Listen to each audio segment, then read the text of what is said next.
The test is in 4 sections. Write all your answers in the listening question booklet. At the end of the test, you will be given 10 minutes to transfer your answers to an answer sheet. Now turn to section 1. Section 1.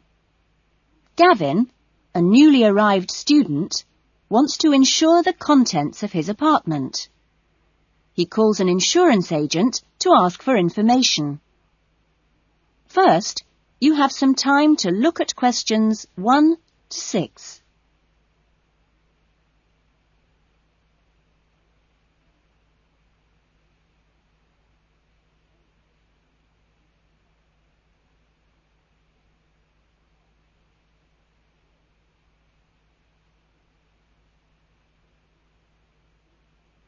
You will see that there is an example that has been done for you. On this occasion only, the conversation relating to this will be played first. Good morning, Diane Davis. Can I help you? Yes, I'd like to get some insurance for the contents of my home. Fine. When did you move into the house? A couple of weeks ago. And, it's an apartment, actually. I was told by the landlord that it would be a good idea to get some insurance for the furniture and other personal possessions. Gavin moved into his apartment 2 weeks ago, so B has been circled. Now we shall begin. You should answer the questions as you listen, because you will not hear the recording a second time. Listen carefully to the conversation and answer questions 1 to 6. Good morning, Diane Davis. Can I help you? Yes, I'd like to get some insurance for the contents of my home. Fine. When did you move into the house? A couple of weeks ago. And, it's an apartment, actually.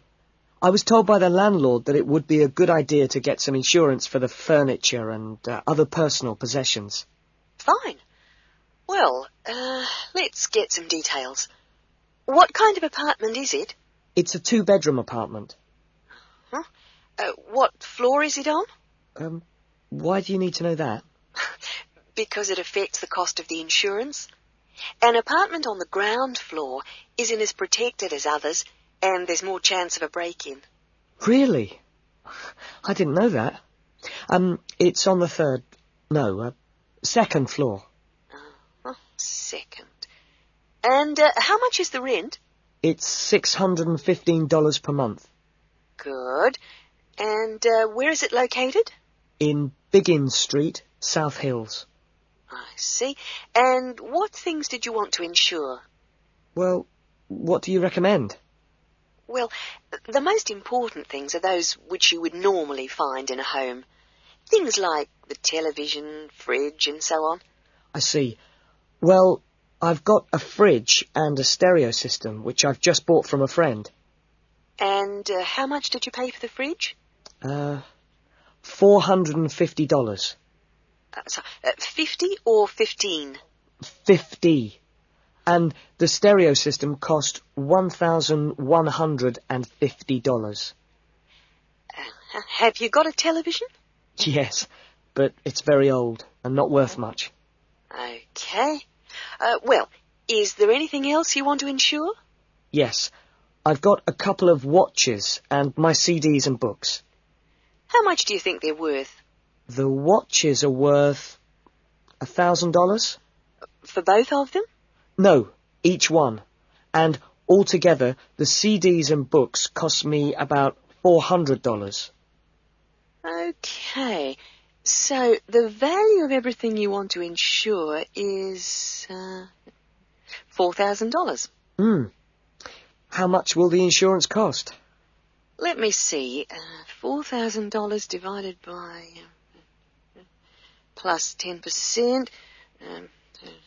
Right. So this kind of insurance, that's private contents insurance, it comes to $184 for a 12-month period. $184? Well, that sounds pretty good. OK, I'll take that policy. Before the conversation continues, you have some time to look at questions 7 to 10.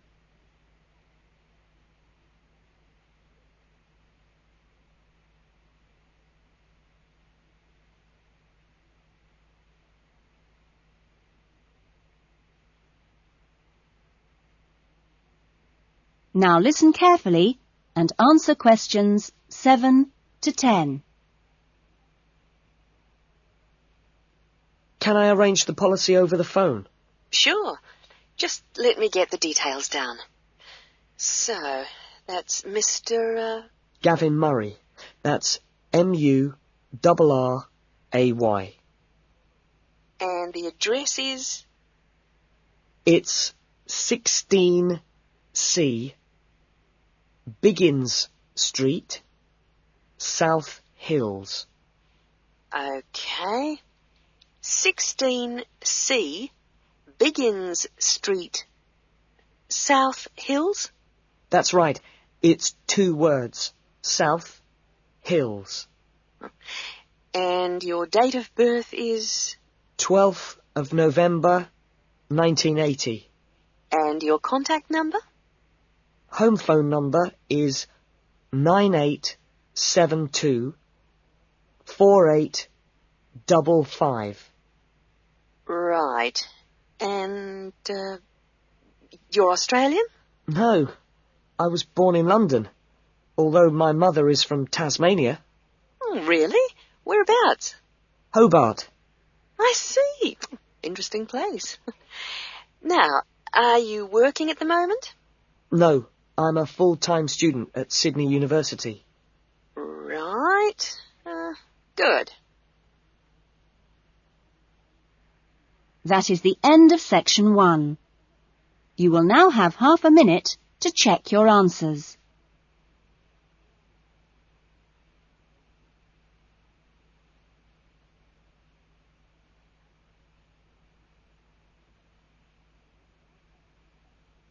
Now turn to section 2.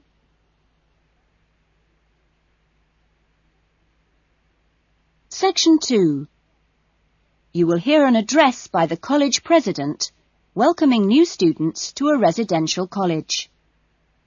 First, you have some time to look at questions 11 to 14.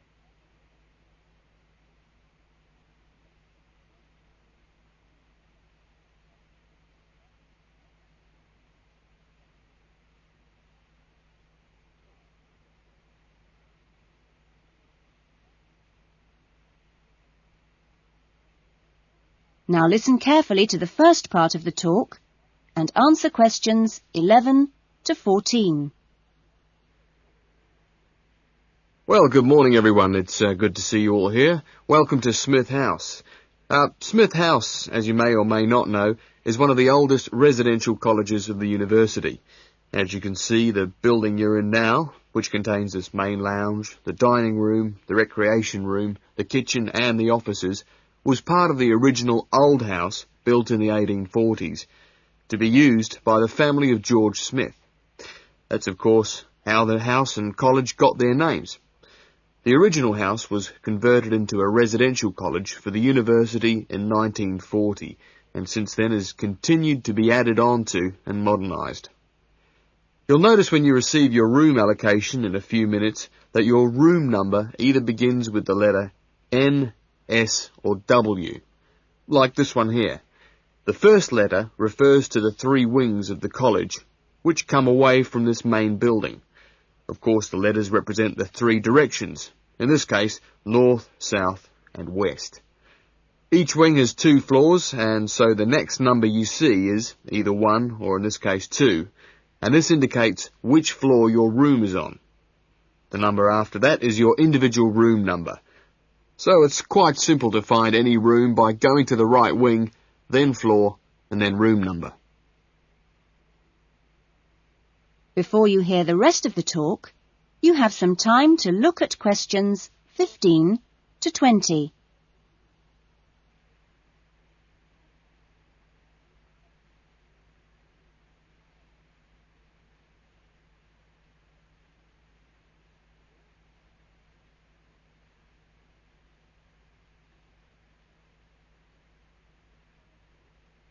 Now listen carefully and answer questions 15 to 20. You'll also notice, when you receive your orientation pack shortly, that there are 2 keys. One is the key to your room, and only you have that key, and the other is a key to the front door, which you've just come through here from the street.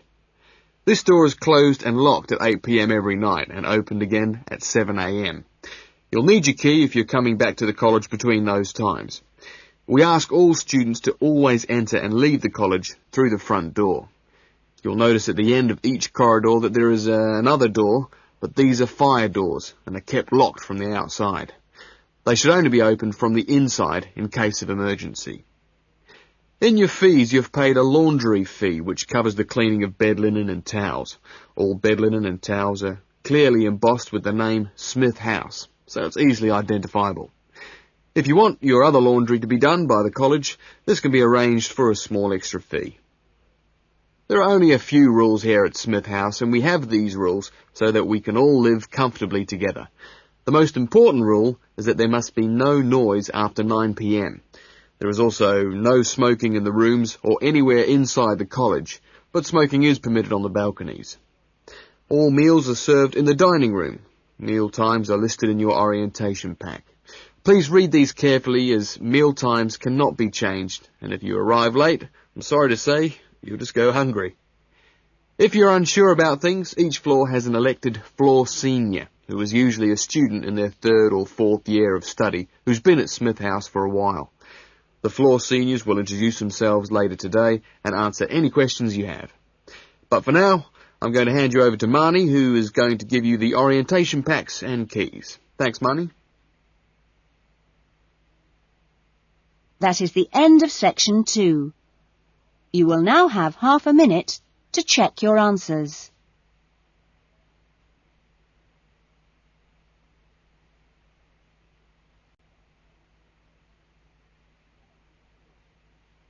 Section 3. You will hear a conversation between 2 students, Lynn and Robin, who are discussing an assignment.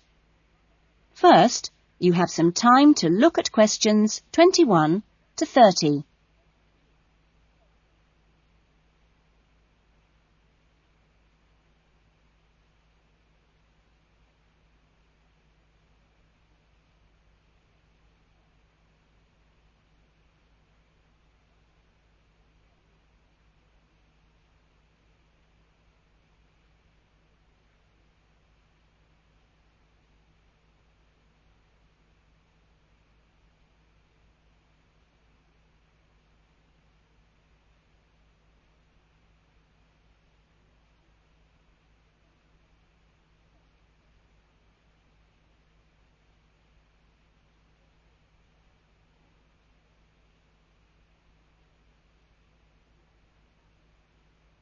Now listen carefully to the conversation and answer questions 21 to 30. That essay we have to write, the one on how children learn through the media, how are you planning to write it? Well, I've given it some thought, and I think that the best way to approach it is to divide the essay into 2 parts. First of all, we'd have to look at some examples of each type of media. Yes, what they are. Then we could describe how we can use each medium so that children can learn something from each one. Exactly. Maybe we could draw up a table and look at examples of each medium in turn. Let's see. The different forms of media would be the print media. Here you'd have things like books and newspapers, that sort of thing. And included in these are the pictorial forms of print media, like maps. Yes, maps are really just formal pictures, aren't they? And then there are what we call the audio forms of media, where children can listen. CDs and radios are probably the best examples because a lot of children have access to these, especially radios. And this would lead into the audio-visual media, which can be seen as well as heard. Film, television, and we mustn't forget videos. Yes, but there's a final category as well. Computers that make up the so-called electronic media. In the United Kingdom and Australia, they say that 1 in 3 families has a computer now. Yes, I believe it. Well, that's a good list to start with. We're really getting somewhere with this essay now. So let's move on to when each type of medium could be used. I guess we could start by trying to identify the best situation for each type of media. What do you mean? I'm talking about whether each medium should be used with different size groups. For example, we could look at pictures and ask whether they're more useful for an individual child, a few children together, or a full class. In this case, I'd say pictures are best with individual children because they give them an opportunity to let their imaginations run wild. Yes, I see. Let's take tapes next. Although tapes look ideal for individual children, I feel they're best suited to small group work. This way, children don't feel isolated because they can get help from their friends. Computers are the same. I think they're better with small numbers of children, and they're hardly ever useful with a whole class. Videos, however, are ideal for use with everyone present in the class, especially when children have individual activity sheets to help them focus their minds on what's in the video. And what about books? What would you recommend for them? Books are ideal for children to use by themselves. I know they're used with groups in schools, but I wouldn't recommend it. Other pictorial media like maps, though, are different. I'd always plan group work around those. Give the children a chance to interact and to share ideas. I agree. Teachers often just leave maps on the wall for children to look at when they have some free time. But kids really enjoy using them for problem solving. Yes. Different people have different ideas, I suppose. Yeah, and different teachers recommend different tools for different age groups. That is the end of section 3. You will now have half a minute to check your answers.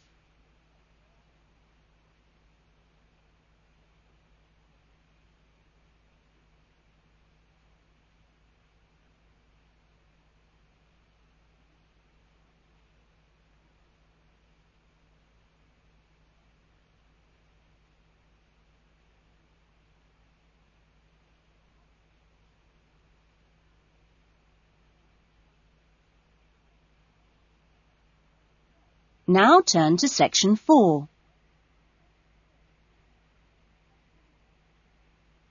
Section 4. You will hear a lecturer talking to a group of students at the beginning of a course in rural development. First, you have some time to look at questions 31 to 40.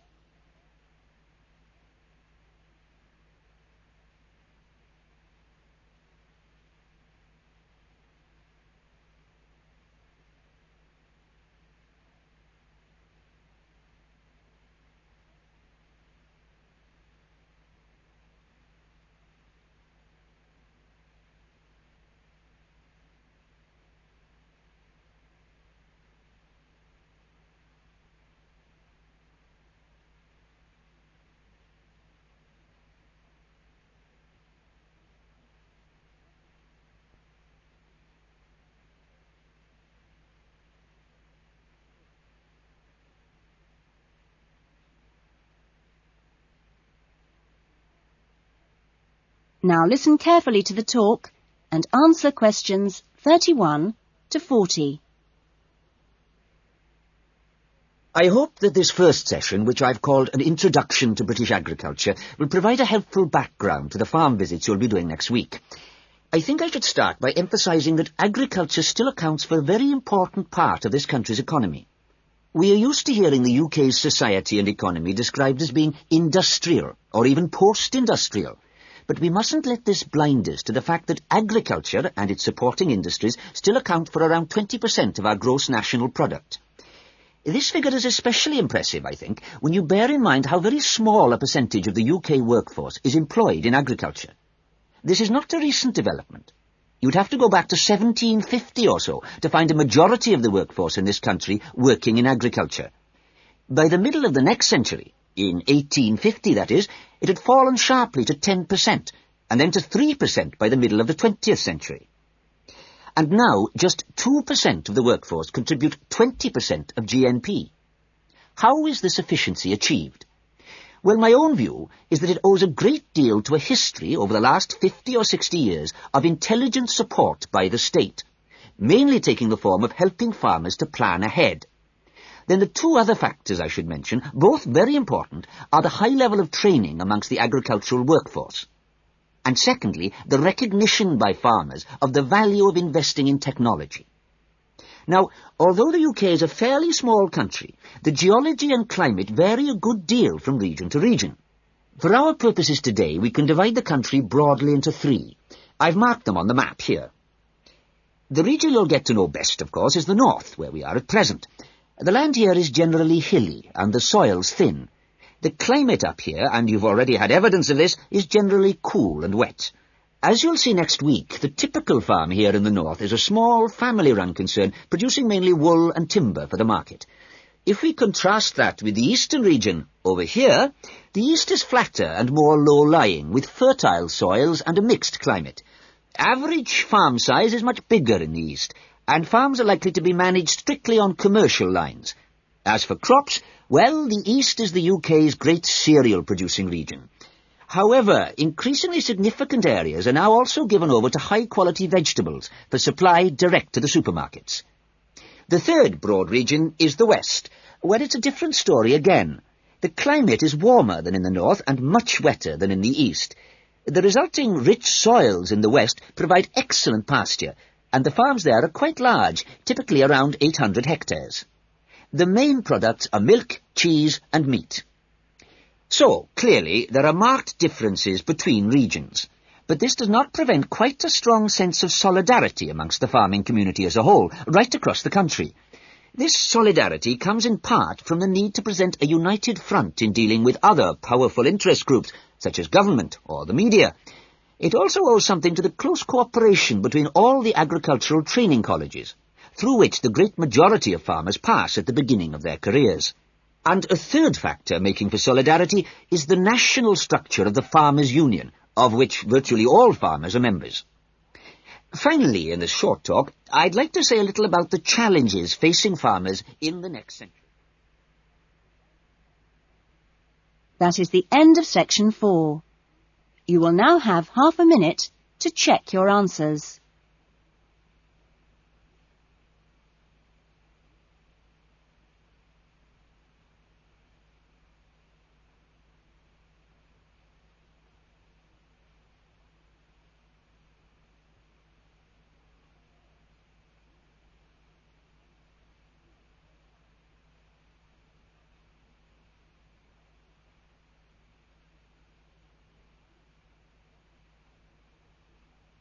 That is the end of the listening test. In the IELTS test, you would now have